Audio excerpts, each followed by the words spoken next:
चलिए अब हमने अख्तरुल ईमान साहब ने राजद के जिम्मेदारों को, जनाब लालू प्रसाद यादव को 2 खत लिखकर कहा कि आइए हम आपसे अलायंस करने के लिए तैयार हैं।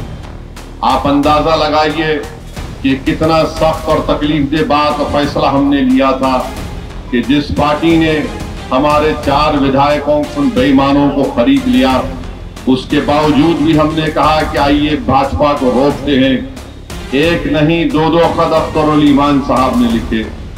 फिर एक यहाँ पर leader of opposition Tejashwi Yadav को भी लेटर लिखा और अख्तरुल ईमान ने लिखकर कहा कि हमको सिर्फ 6 सीट दे दीजिए।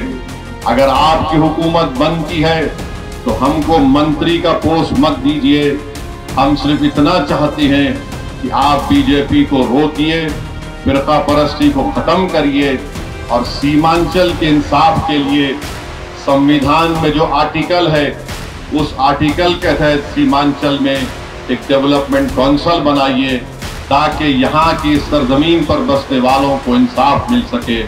सिर्फ यही बात MIM पार्टी की तरफ से जनाब अख्तरुल ईमान ने लिख दी है।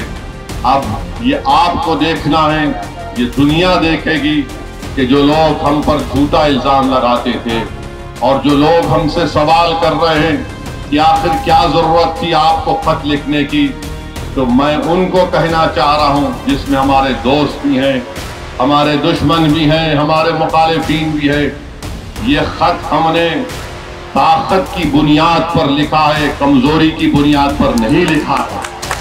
और अगर कोई लोग हमारे खत लिखने को समझ रहे हैं कि आपने 5 सीट जीते थे, आज आपने खत क्यों लिखा? मेरे भाई, ताकत की बुनियाद पर सीमांचल की आवाम पर हमको पूरा यकीन है कि वो हमारे साथ थे और इंशाअल्लाह ताला हमारे साथ रहेंगे इंशाअल्लाह ताला।